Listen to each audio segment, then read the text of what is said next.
Bismillahirrahmanirrahim. Assalamualaikum warahmatullahi wabarakatuh. Al-Fatihah. A'udzu billahi minasyaitonir rajim. Bismillahirrahmanirrahim. Alhamdulillahi rabbil alamin, arrahmanir rahim, maliki yaumiddin. Iyyaka na'budu wa iyyaka nasta'in. Ihdinas siratal mustaqim. Siratal ladzina an'amta 'alaihim ghairil maghdubi 'alaihim waladdallin.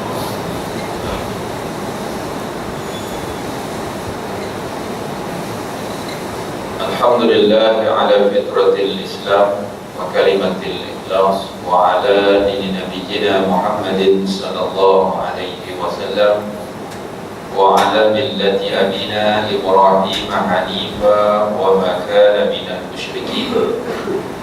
Asyhadu an la ilaha illallah wahdahu la syarika lah, asyhadu anna Muhammadan abduhu wa rasuluh.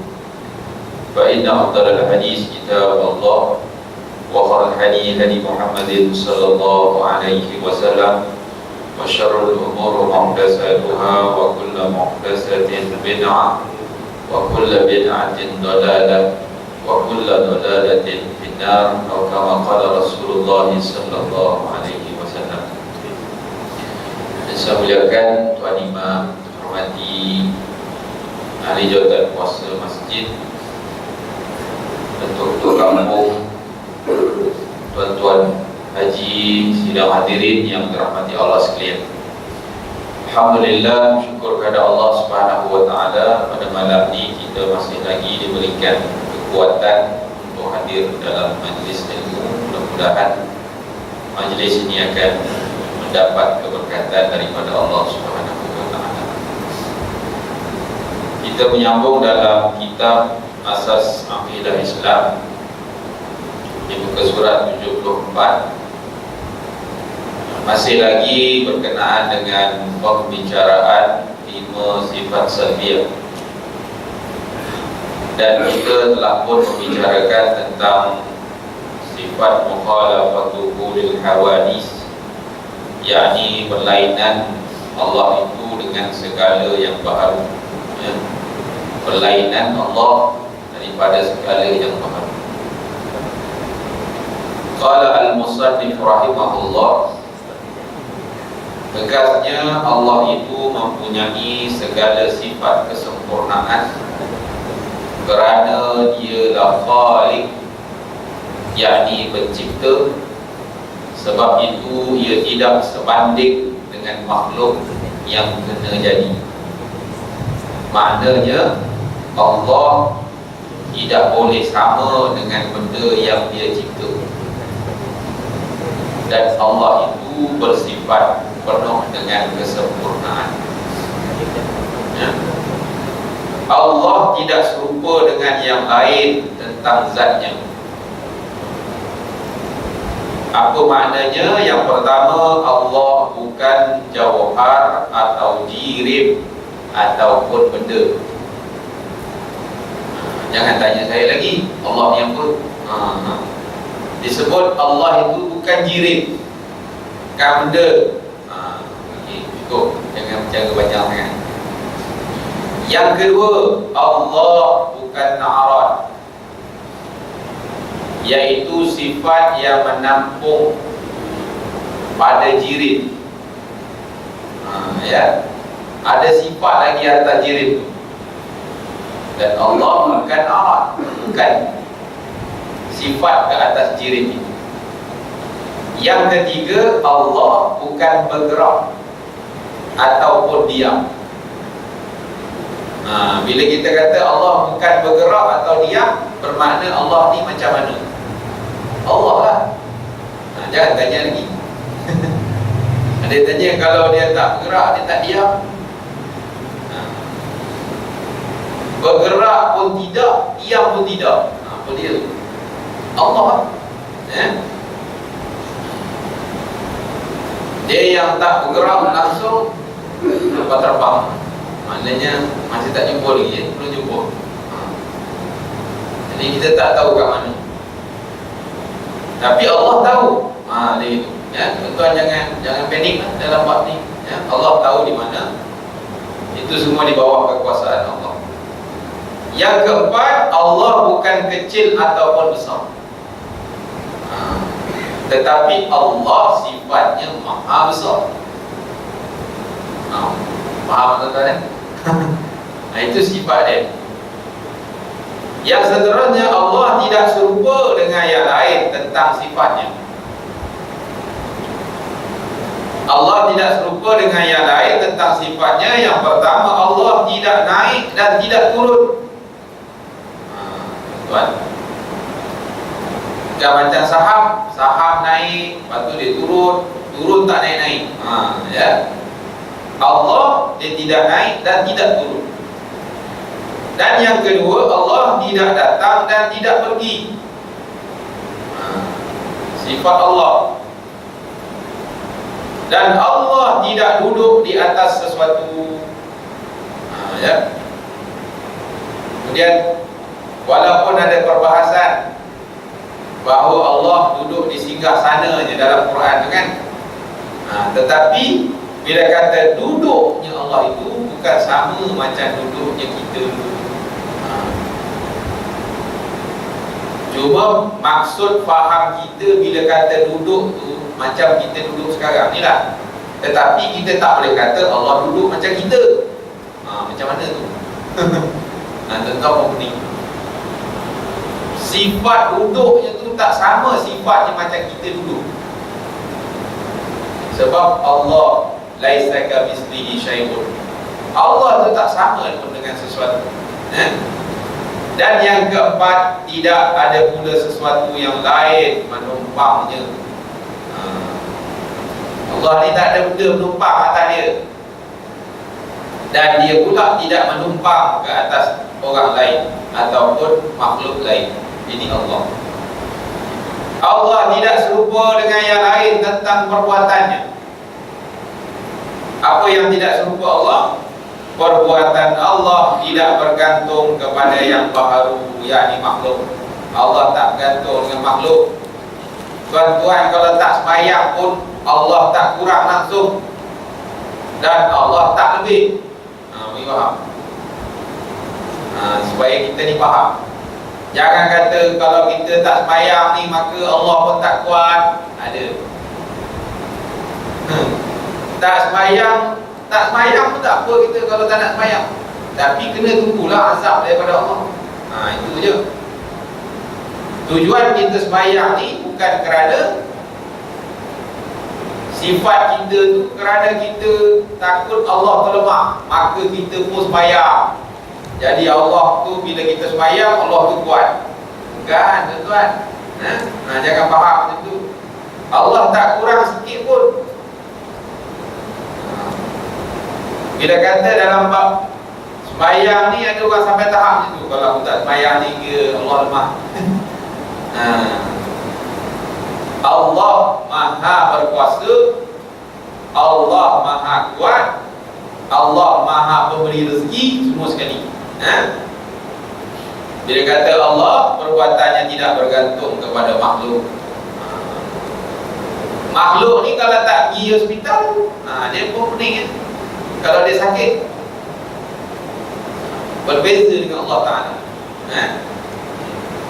Yang kedua, perbuatan Allah tidak melalui apa-apa perantaraan. Tak perlu Allah Ta'ala kata ada perantaraan lain dia dengan makhluk. Cuma Allah ada tenteranya yang dikirimkan kepada makhluk. Tak kira lah sama ada bentuknya malaikat ke, sama ada bentuk dia hayawan ke, maka Allah Ta'ala kirim. Sebab itu bila kata Allah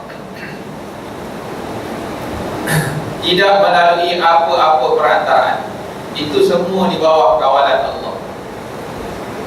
Allah tahu di mana MH370. Tak payah pakai bomo. Ini pergi pakai bomo, letak kelapa, siap dayung lagi dekat KLIA. Orang duk tengok Malaysia ni masih lagi percaya dengan bomo. Semua bomo. Main bola tak menang pakai bomo. Inilah orang Malaysia. Main pawang Nah, orang dulu-dulu ni kalau cerita pasal bola, dipawangkan tiang gol tu, baru dia boleh sumbangkan gol. Itu perangai orang dulu-dulu. Sekarang ni zaman dah merdeka lama, bomo ni tak ada dah patutnya. Tapi orang percaya ke bomo? Betul tak? Bomo tu pula bila ditanya kapal terbang kat mana sekarang, dia tergantung di antara 3 negara. Orang apa pening? 3 negara mana? Vietnam, Malaysia, Thailand. Tapi kat mana? Pening. Bomo ni dia pakai jin, tuan-tuan. Jin tu pun kalau Allah Ta'ala tak bagi nampak dia kapal terbang, tak nampak dia. Jin ni pun minta permission daripada Allah. Kau boleh senang-senang. Sebab jin ni macam kita juga, makhluk macam kita, cuma dia alam lain. Dia alam jin, kita alam dunia. Dan jin ni dia boleh nampak sekadar alam dunia jin saja. Dia tak ada lebih daripada tu. Kita tanya bomo, kita percaya bomo ni lebih pada percaya Allah Ta'ala lagi. Ini pelik orang kita ni. Kan ada kaedah Islam, SOP dalam Islam ni, dia ada bagaimana kita nak mengharapkan redha Allah, nak mendapatkan perkenan daripada Allah. Dia ada SOP. Macam kerja kerajaan ni lebih kurang tak ada SOP ke? Kerajaan pun ada SOP dia. Kita nak minta supaya Allah kabulkan doa kita. Yang pertama sekali, kita kena ikut SOP yang Allah Ta'ala sebut. Kalau kamu nak minta apa-apa dengan aku, mestilah puji dulu. Puji Allah Ta'ala dulu. Kemudian susun dengan perangai kita yang baik. Contohnya dalam sembahyang solat sunat istisqa. Sudahlah, mudah saja tuan-tuan nak bagi faham. Kita pun kata kenapa hujan tak turun, dah sembahyang dah. Kaedah kita istisqa tu kadang-kadang kita tengok balik. Yang pertama, kita kena puasa. Hari nak sembahyang istisqa tu kita kena puasa semua. Semua orang berpuasa pada hari itu. Dalam masa yang sama, lepas berpuasa tu, semua orang mesti bertaubat kepada Allah Subhanahu Wa Taala. Ini solat istisqa isyak hukum. Dalam masa yang sama nak minta dengan Allah Ta'ala. Macam mana Allah Ta'ala nak bagi, nak turunkan rahmatnya? Susah. Sebab kita minta tu bukan dengan cara yang sepatutnya. Kan Nabi ajar kita solat sunat istisqa ni, adabnya apa dia? Barulah Allah Ta'ala turunkan. Begitu juga dengan doa kita nak minta kapal terbang ni, mudah-mudahan Allah Ta'ala tunjukkan kembalian. Cara kita bukan pergi jumpa bomo. Dalam Islam kita mesti doa itu paling utama sekali. Lepas doa mesti ada solat hajat. Lepas tu tuan-tuan buatlah kaedah baca Yasin dan sebagainya. Ini kaedah yang Islam ajar. Jangan pergi jumpa bomo. Jumpa bomo macam kita tunjuk Pak Belalang. Pak Belalang tolong tunjukkan di mana lembu saya Pak Belalang. Kan? Dia pun ambilkan geluk jambi. Bawa geluk jambi tu. Bila geluk jambi tu besar ni, dia kata, tu nampak pohon beringin. Dia ada menyorok di belakang pohon beringin. Dia pun kata, macam nampak, macam tak nampak. Dia kalau geluk jambi tu besar, mungkin kita nampak lagi. Bomo ni macam-macam. Pergi teropong pakai bulu, nak pergi tengok kapal terbang tergantung di mana. Kan pelik, kita boleh percaya pula. Yang percaya ni, yang bawa bomo ni bukan jalan-jalan orang yang bawa. Orang besar-besar kerajaan. Patutnya ada kepala otak fikir. Kita ni pegawai pimpinan besar, dibawa bomo sampai ke lain. Lama-lama keluar kenyataan daripada Jakim. Baru dia tahu Jakim kata percaya kepada bomo ni boleh jatuh syirik. Jangan main tuan-tuan. Kita nak minta Allah Ta'ala tunjukkan kita, kemudian kita buat benda syirik. Allah nak kabulkan macam mana? Susah tuan-tuan. Sebab itu doa adalah benda yang paling ampuh dalam Islam. Setelah kita berusaha, dan berusaha jangan putus asa. Usaha juga cari. Cumanya mungkin tuan-tuan dalam pemikiran kita kata usaha dah buat dah habis buat betul ke usaha? Dah macam-macam dah ustaz. Tengok pakai satelit canggih daripada Amerika. Dan Allah Ta'ala tak bagi nampak canggih macam mana pun teknologi tu, kalau dengan izin Allah baru nampak. Kalau bukan dengan izin Allah, sampai bila-bila tak nampak. Canggih macam mana pun. Dia kata satelit tu boleh nampak. Dulu boleh nampak Osama Laden pun boleh nampak melalui satelit. Takkan 100 tan punya kapal terbang tak boleh nampak? Kan kita mula bertanya-tanya kan, canggih tu satelit mereka. Bila kata canggih tak canggih ke, kalau dengan izin Allah nampaklah dia. Tapi kalau tidak dengan izin Allah, dia tidak akan nampak. Sebab itu usaha kena cari. Itu dia kata. Dan berdoa jangan putus. Sebab kita tahu bila kita rajin berdoa, insya-Allah Allah akan kabulkan doa kita kalau kita terus berdoa. Itu tuan-tuan lepas sembahyang doa lah. Mudah-mudahan Allah Ta'ala memberikan ataupun menunjukkan di mana kapal terbang itu yang telah pun sehari-hari, dah hampir seminggu kita mencari. Usaha dibuat oleh kerajaan itu memang usaha yang sungguh-sungguh, kita nampak. Jadi kita doa mudah-mudahan Allah berikan, tunjukkan kita. Ada pun teori-teori yang macam-macam itu tuan, janganlah percaya. Dia kadang-kadang teori ni kita lebih teori kadang-kadang hebat daripada Allah lagi. Sampai ke tahap kita nak terjemahkan nombor-nombor berkaitan dengan kapal terbang.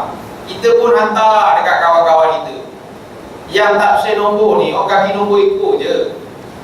Tuan-tuan janganlah percaya. Bila kata tak share nombor, MH masih hilang. Bukan main lagi. 370 bulan Mac. Tuan-tuan tak payahlah pening-pening kepala nak tafsir nombor ni. Nombor ni orang kaki nombor ikut je. Yang suka tafsir nombor. Dalam Islam, alif lam mim tu kita tak boleh nak tafsir senang-senang kita. Kerana Allah Ta'ala sebut alif lam mim huruf al-muqatta'ah, la ya'lamuhu illa Allah. Tak ada orang tahu kecuali Allah Ta'ala saja. Sebab Allah Ta'ala nak tunjukkan hebat sangat manusia ni. Cuba kau tafsirkan alif lam mim. Tak ada seorang yang boleh tafsir. Kerana Allah Ta'ala sahaja yang tahu pentafsiran. Tapi sampai dekat orang kita yang kaki nombor yang suka tafsir huruf, mulalah dia alif ni Allah, lam ni Rasul, mim ni Muhammad. Kebetulan macam rejam lah. Ra tu Rasul, Jim tu Jibril, Ba tu Buraq. Itu kebetulan. Macam MH370, kebetulan MH masih hilang. Sebenarnya MH tu Malaysia, H tu saya tak tahu apa tapi Malaysia lebih kurang tu lah maknanya kot je. Kalau AK tu Asia kan. Tapi orang tafsir macam-macam, ikutlah.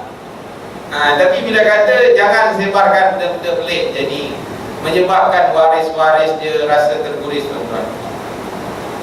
Di antara waris yang paling dekat, jiran sebelah kampung kita. Jadi kita jangan sampai mengguris waris-waris. Mungkin ada saudara mara dia, mengguris perasaan dia. Yang penting kita bagi dia semangat. Tabahkan insya-Allah, mudah-mudahan dengan izin Allah semua sekali akan kembali semula. Kita ni kadang-kadang mudah. Kalau dalam teknologi hari ni, bila dapat WhatsApp, kita pun ada benda-benda yang kadang-kadang tak sahih mana-mana pun. Belum sahih lagi, jangan disampaikan berita-berita yang kadang-kadang tidak sahih. Kita juga bila sensasi je kita pun hantar dekat orang lain. Kawan-kawan pun buat wall, masing-masing tafsir macam terror je. Sepatutnya kita kena tengok balik betul ke tidak. In ja'akum fasiqun binaba'in fatabayyanu an tusibu qauman bijahalah. Ini Allah Ta'ala dah sebut dalam Quran. Apabila datang kepada kamu orang fasik, cerita pasal benda-benda yang tak betul, yang berita-berita yang kadang-kadang bimbang kamu, akan menyebabkan kalau kamu salah tafsir, maka kamu akan menyesal. Sebab itu kalau boleh dapatkan sumber-sumber yang jelas. Yang seterusnya, yang ketiga, segala perbuatannya tepat dan tidak ada yang sia-sia. Tepat perbuatan Allah. Ada hikmah dalam apa benda pun musibah yang diturunkan oleh Allah. Macam hari ini kita diuji dengan jerebu, tuan-tuan. Ada hikmahnya. Ramai orang datang masjid bila jerebu. Sebab orang ingat ni mungkin tanda-tanda hari kiamat. Jadi orang pun takut. Alhamdulillah ramai yang datang masjid. Dan orang yang tak pernah pakai tudung bila jerebu ni, takut rambut dia kena dengan rambut jerebu, dia terpaksa pakai tudung. Sehingga kan orang yang tak nak maknanya orang yang mengutuk tentang pakaian Islam pun dia terpaksa pakai Islam juga. Yang pakai burdah tutup mulut. Kerana apa? Ini dia hikmah adanya jerebu. Cuma bila kata jerebu ni ujian daripada Allah. Allah tidak menyerupai segala yang mawjud dan tidak ada sebarang yang mawjud menyerupainya. Bahkan Allah itu berlainan dengan apa yang terlintas dalam hatinya. Dalam hati kita, apa benda pun yang terlintas itu bukan Allah. Andainya sifat Allah itu menyamai dengan yang lain, maka persamaan itu hanya dari segi nama saja, bukan dari segi hakikatnya. Duduk macam sama tapi tak sama. Faham tu? Maknanya kalau Allah berdiri, disebut qiyamuhu ta'ala binafsihi, berdirinya Allah dengan sendirinya. Ditafsirkan begitu. Sebab kita nak Allah Ta'ala nak bagi faham dekat kita, berdiri Allah Ta'ala itu bukan maknanya Allah berdiri macam kita berdiri. Kita bagi faham. Beberapa dalil daripada Al-Quran. Yang pertama, firman Allah dalam ayat 11 surah Asy-Syura, laisa kamitslihi syai'un wa huwas samiul basir. Ini ayat yang dalil yang sangat-sangat popular. Maksudnya tiada sesuatu pun seperti Allah. Dia Maha mendengar lagi Maha melihat. Semua benda adalah tak sama dengan Allah Subhanahu wa taala. Yang ketiga, yang kedua, firmannya ayat yang ke-14 surah Al-Ikhlas, yang kita selalu baca dalam sembahyang, walam yakul lahu kufuwan ahad. Maksudnya tidak ada siapa pun sebanding dengannya. Sebab itu ia tidak sebanding dengan makhluk yang kena jadi. Tak boleh nak banding. Tak ada sama pun. Yang ketiga, firman Allah Ta'ala lagi, ayat 74 surah An-Nahl, fala tadribu lillahi al-amthal innallaha ya'lamu wa antum la ta'lamun. Maksudnya, maka jangan kamu membuat bandingan bagi Allah, sesungguhnya Allah Maha mengetahui dan kamu tidak mengetahui. Bila kata makhluk Allah Ta'ala ni, dalam bab penciptaannya Allah Maha hebat. Dan kita tak tahu apa kelebihan satu-satu makhluk itu. Ini semua di bawah pengetahuan Allah Subhanahu wa ta'ala. Allah jadikan begini, ada hikmahnya. Kita tak tahu, tapi Allah tahu. Tapi lama-lama juga kita akan memahami bahawa inilah dia hikmah kenapa Allah menciptakan sesuatu. Allah jadikan sesuatu kenapa? Sebab itu bila ada kejadian hilangnya pesawat ni, semua orang berdoa kepada Allah. Tak pernah pray for 370. Betul cakap orang begini. Maknanya semua orang berdoa. Tak kira Islam ke, bukan Islam ke, semua angkat tangan. Tapi yang bukan Islam ikut cara dia lah. Dia jumpa yang topekong lah. Yang gereja jumpa gereja dia. Ya. Yang Islam kita minta dengan Allah. Jangan minta dengan jin. Minta dengan jin. Ya. Kemudian yang keempat, qiyamuhu binafsi. Ini saya sebut tadi.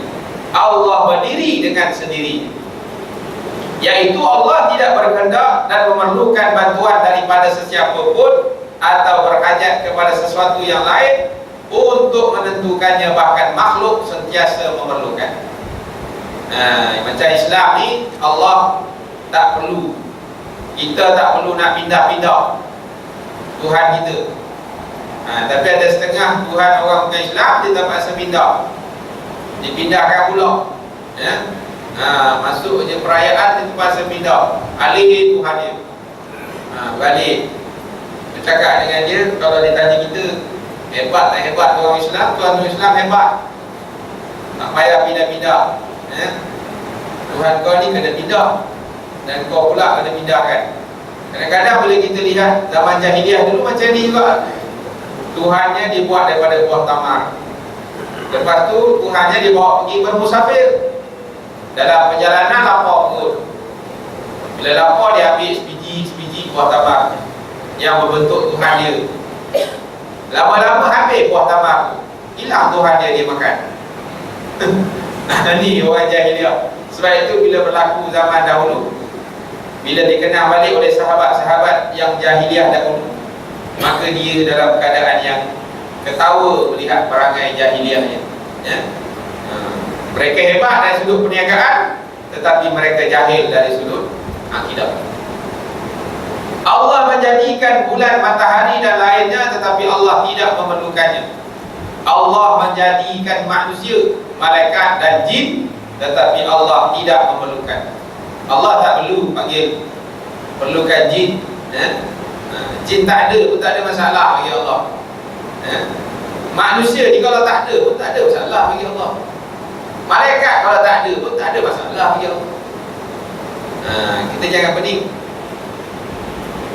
Tegasnya Allah itu terkaya daripada segala sesuatu pada perbuatannya atau hukumnya. Itulah artinya Allah berdiri dengan sendiri. Allah berdiri dengan sendirinya, dengan kekuasaan yang ada pada Allah. Tuan, kita ni kadang-kadang nak kata kuat, memang tak kuat langsung kita ni. Betul tuan-tuan, kita memang tak kuat langsung. Nak menahan mengantuk pun kalah kita. Itu yang paling mudah sekali. Bila mengantuk tu sampai cuba lawan, tak ada lawan. Sekadar melawan mengantuk saja kita. Bukan susah sangat. Sebab itu kita ni makhluk. Allah tidak mengantuk dan tidak tidur. Ini yang disebut dalam surah Al-Baqarah ayatul kursi. Kan? La ta'khuzuhu sinatun wala naum. Allah tak pernah mengantuk dan Allah tidak pernah nak tidur. Kita mesti tidur, tak tidur gila kalau tak kita. Demam kita kan. Boleh jadi sakit sebab tak tidur. Tetapi Allah tak payah tidur. Tuan, Allah tidak mengantuk. Sebab itu kita beza dengan Allah. Allah Maha Hebat. Zat Tuhan tidak berhajat kepada tempat, kerana Allah itu bukannya sifat. Cuma apabila kita beritahu dengan anak-anak kita dalam bab pendidikan, yang itu lain. Bila anak tanya Allah kat mana bab? Allah di atas langit. Nak bagi dia faham. Dengan budak-budak boleh, ya. Kita cerita macam tu. Tapi kalau dengan orang tua, Allah di mana sekarang Ustaz? Di atas langit. Orang tua dia mesti bersoal, sebab orang tua ni dia ada pemikirannya lebih tinggi sikit. Dia kata, kalau macam tu Allah ni duduk bertempat lah. Dia mula berbincang macam tu. Tapi kalau anak-anak kita kecil ni, dia takkan tanya dah macam tu. Allah di mana? Allah di langit. Oh, hebat, macam Ultraman kau. Tak, Allah lebih hebat pada Ultraman lagi. Kan? Mana nak bagi tahu budak-budak, Allah ni lebih hebat. Sebab dia punya tahap akal dia sampai fikir boleh Ultraman je. Dia takkan boleh fikir lain dah. Sebab dia kata hebat sekali dalam dunia ni Ultraman. Kalau ada yang lebih hebat pada Ultraman, yang tu dia boleh fikir. Allah ni. Okey. Dia boleh terima lah. Allah menjadikan sesuatu adalah semata-mata kerana limpah kemurahan dan belas kasihannya. Firman Allah dalam surah Fussilat, "Man 'amila salihan falinafsihi wa man asaa fa'alaiha." Maksudnya siapa-siapa yang mengerjakan amal saleh maka dapatlah pahala baginya, dan siapa-siapa yang berbuat jahat maka mendapat seksa ke atasnya. Beberapa dalil daripada Al-Quran. Firman Allah dalam surah Al-Fatir ayat 15, "Ya ayyuhan nas antumul fuqara'u ila Allah wallahu huwal ghaniyyul hamid." Maksudnya, wahai manusia, kamu semua berhajat kepada Allah, dan Allah juga maha terkaya lagi maha terpuji. Kita semua berhajat dengan Allah. Baik itu mohonlah dengan Allah. Jangan mohon dengan benda-benda lain. Minta dengan Allah, dan minta sungguh-sungguh dengan Allah. Ya. Yang kedua, firman Allah Ta'ala lagi dalam surah Al-Baqarah, "Allahu la ilaha illa huwal hayyul qayyum." Maksudnya Allah itu asa tidak ada Tuhan yang lain yang disembah melainkan Dia yang maha hidup, lagi berdiri dengan sendiri. Maknanya Allah berdiri dengan sendiri. Itu dalil qiyamuhu ta'ala binafsihi. Yang kelima, wahdaniyah. Wahdaniyah ni apa dia, tuan-tuan? Allah itu asa. Allah itu asa, artinya Allah Ta'ala itu asa pada zatnya, asa pada sifatnya, asa pada perbuatannya. Dalam bahasa kita, esa. Ya, esa pada sifatnya, esa pada perbuatannya, esa pada zatnya, iaitu zat Allah tidak bersusun daripada beberapa bahagian. Seperti daging, jangan fikir pula bersusun dengan yang macam daging perah. Tak ada. Seperti tulang, tak ada. Urat dan lain-lain, dan tidak ada yang lain menjadi pembantu dan penolongnya. Maknanya zat Allah bukan macam zat kita.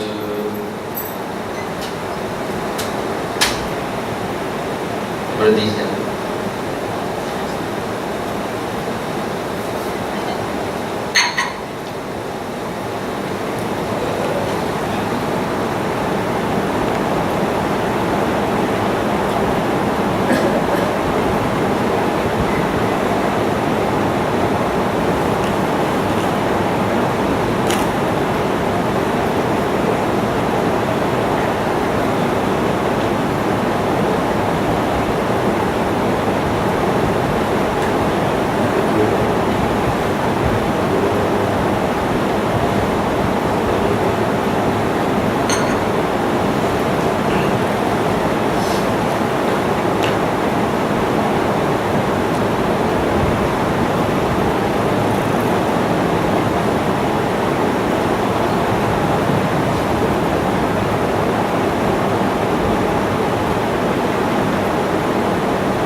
أشهد أن لا إله إلا الله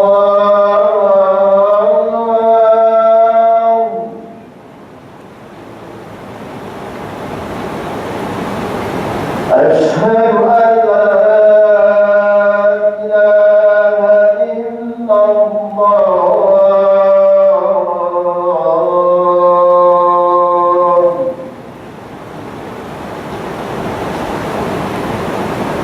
أشهد أن محمدا رسول الله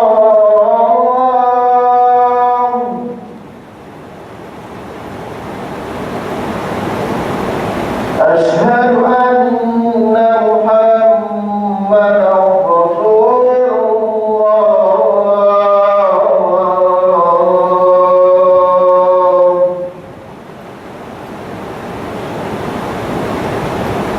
حي على الصلاة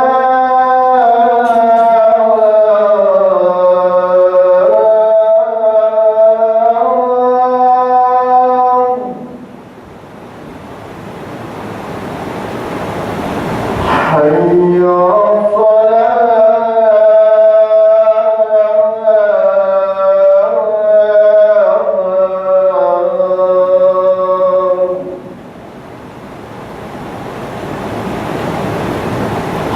حي على الفلاح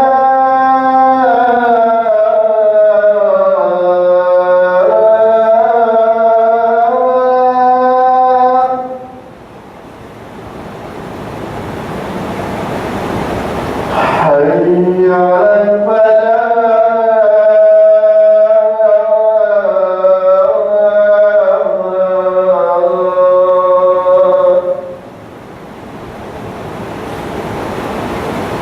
الله أكبر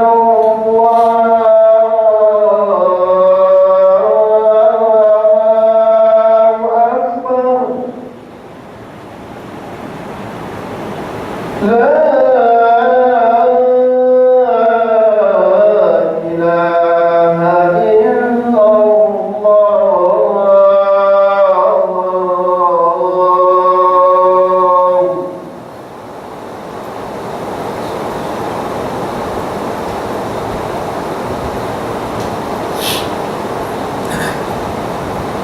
Sambung sikit lagi tuan-tuan. Yang kedua, esa pada sifatnya, iaitu tidak ada yang lain yang sifatnya menyerupai mana-mana sifat Allah.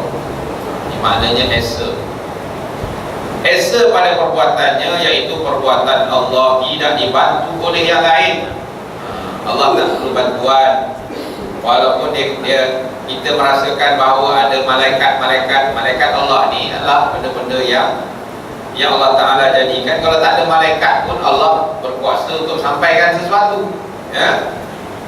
Tujuannya ialah supaya manusia berfikir bahawa di sana ada makhluk yang diciptakan oleh Allah Subhanahu Wa Ta'ala, yang sifatnya taat dan tidak pernah, yang dikata la ya'sunallah wa yaf'aluna ma yu'marun. Dia tak pernah melakukan maksiat, bahkan dia sentiasa mengikut perintah Allah Subhanahu Wa Ta'ala. Dan tidak ada sesuatu yang lain menyamai perbuatannya. Ialah yang mencipta dan mereka bentuk sesuatu dengan sendiri.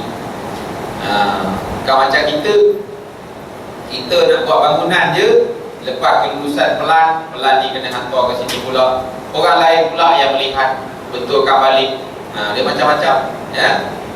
Jadi bila kata dalam bab ni mereka bentuk ciptaan Allah Subhanahu Wa Ta'ala, perbuatan itu adalah semua dicipta oleh Allah Subhanahu Wa Ta'ala. Beberapa dalil daripada Al-Quran. Firman Allah dalam surah Az-Zumar, Subhanahu wallahul wahidul qahhar. Maksudnya maha suci Allah, dialah yang maha esa lagi maha perkasa, ya. Yang kedua, firman Allah dalam surah Al-Anbiya, "Lau kana fihima alihatun illallah la fasadata." Maksudnya kalaulah dalam kedua-dua, yakni langit dan bumi itu, ada beberapa Tuhan selain daripada Allah, maka mereka kedua-duanya akan binasa. Dan kalau ada dua Tuhan atas muka bumi ni, gaduh dia. Tuhan bumi kata aku tak nak jeru, Tuhan langit kata aku turunkan jeru. Apa ni? Gaduh. Ya? Tuhan langit kata aku nak turunkan hujan, bumi kata aku tak nak hujan banyak sangat. Bergaduh lah dia. Sebab itu Allah ni satu saja esa. Yang ketiga firman-Nya dalam surah Al-Ikhlas, qul huwallahu ahad Allahus samad lam yalid wa lam yulad wa lam yakul lahu kufuwan ahad. Ini kita biasa maklum dalil ni bahawa Allah itu esa pada zatnya. Katakanlah Muhammad, Allah itu satu dan Allah tempat bergantung. Dia tidak beranak dan tidak diperanakkan, dan dia tidak menyamai sesuatu pun dengan sesuatu. Yang keempat, mattakhazullahu min waladin wa ma kana ma'ahu min ilahin idzal ladzahaba kullu ilahin bima khalaqa wa la'ala ba'duhum 'ala ba'd subhanallahi 'amma yasifun. Allah tidak ada anak dan tidak ada Tuhan yang lain bersamanya. Kalau ada tentulah tetap tiap-tiap Tuhan itu membawa makhluk yang diciptanya, dan tentulah Tuhan itu berusaha untuk mengalahkan satu sama lain. Dia akan melawan lah. Allah ni bukan macam Atromen. Ada Atromen 3, Atromen taruh. Kita duk fikir budak-budak sekarang ni, jangan sampai terfikir kata Allah ni macam Atromen. Ada banyak Atromen Max, macam-macam tu ya. Dia tak sama. Allah ni satu saja. Kemudian kita lihat sikit perkara-perkara khurafat.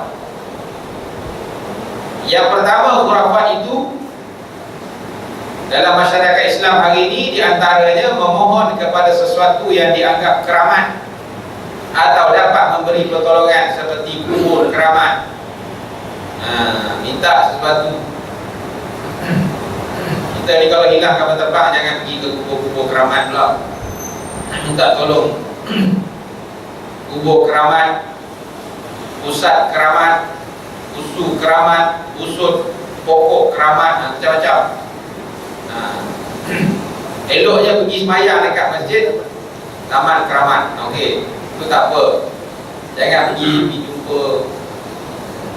Amalan yang seperti itu boleh membawa kepada syirik ya? Nak bertawasul pun ada kaedah dalam Islam. Bertawasul dengan amal-amal soleh, yang ini boleh dibenarkan, tetapi dengan syarat. Cara bertawasul tu ya, macam kita bertawasul dengan berkatnya Nabi Muhammad SAW, maka mudah-mudahan ya Allah, begitu boleh ada berdoa tu. Tapi puji Allah Ta'ala dengan kaedahnya ya? Jangan salah guna. Yang kedua, memuja sesuatu yang gaib, seperti menjamu hantu. Ni ramai orang buat dulu. Dia bagi makan dekat hantu laut, hantu sungai ya? Kalau zaman dulu mambang ya? Ni yang mambang tanah, mambang air, mambang api, apa semua ni. Mambang kuning, mambang biru, mambang kelabu asam, berdampinglah dengan kuah si mambang. Hanya itu pesanku mambang. Kan? Itu dia punya dialog dia, tentu aku hafal ya? Jangan sampai macam itulah. Mohon dengan mambang. Jambi serapah secara langsung memohon kepada dewa-dewa. Dewa Sapri, dewa apa itulah, dewa langit. Tuan-tuan Garut. Jin, lagilah mengarut. Malaikat-malaikat, wali. Sembah wali. Kita pergi kubur Wali Songo tu bukan suruh sembah dia. Baca Fatihah lah untuk Wali Songo, cukup lah. Ini pergi sembah Wali Songo. Bekerja. Dan lain-lainnya adalah menjadi syirik. Yang ketiga, percaya kepada sesuatu yang boleh memberi kesan pada sesuatu yang lain dengan sendirinya. Umpamanya bunyi siulan burung di waktu malam menandakan ada malapetaka. Ini sebab orang percaya dulu kan, siulan burung hantu, bunyi burung hantu menandakan orang mati. Kepercayaan seperti itu bertentangan dengan akidah Islam. Kalau ada orang mati itu kira kebetulan sahaja ya, tidak ada kena-mengena dengan yang hidup ataupun yang mati. Itu kebetulan ya. Yang keempat, percaya kepada mengamalkan ilmu-ilmu batin yang bertentangan dengan Islam, seperti berzikir dengan tidak payah lagi sembahyang. Ada zikir sampai tak semayang. Kita zikir je. Zikir macam mana? Zikir je terus siang malam pagi petang, tapi tak ada semayang, tak payah. Ini mengarut. Bercampur aduk antara lelaki dan perempuan di zikir rock. Dulu ada ajaran zikir rock. Zikir pun macam rock, dah campur perempuan lelaki, pakai telekung semua. Mula-mula pakai telekung, lepas dah masuk syekh dia, hilang telekung. Itu zikir rock dulu ya. Kemudian mengamalkan ilmu kebal. Ini pakai susuk dan sebagainya. Ini semua haram ya. Yang kelima, percayakan tenung nasib dan ilmu sihir dan lain-lainnya. Percaya tenung nasib, tuan, ini kita sambunglah pada minggu yang akan datang. Jadi tak payahlah tenung-tenung nasib, tengok geluk jambi yang bertemu ni semua tidak ada dalam Islam. Yang ada dalam Islam berdoa, solat hajat, insyaAllah. Setengah sekadar itu lepas dulu yang ada pada malam ini, dan kita sambung pada minggu yang akan datang. Wallahu a'lam. A'udzubillahi minasyaitonirrajim. Bismillahirrahmanirrahim. Allahumma jam'ana hadza jam'an ma'ruma wa tafarraqna min ba'dihi tafarraqan ma'suma. Allahumma nawwir qulubana min hidayatika kama nawwarta al-ardha syamsika abadan abada bi rahmatika ya arhamar rahimin. Rabbana zalamna anfusana wa illam taghfir lana wa tarhamna lanakunanna minal khasirin. Rabbana atina fid dunya hasanatan wa fil akhirati hasanatan wa qina adzaban nar. Wa sallallahu ala Muhammadin wa ala alihi wa sahbihi wa baraka wa sallam. Walhamdulillahi rabbil alamin. Aku li qawli hadza wa astaghfirullah li wa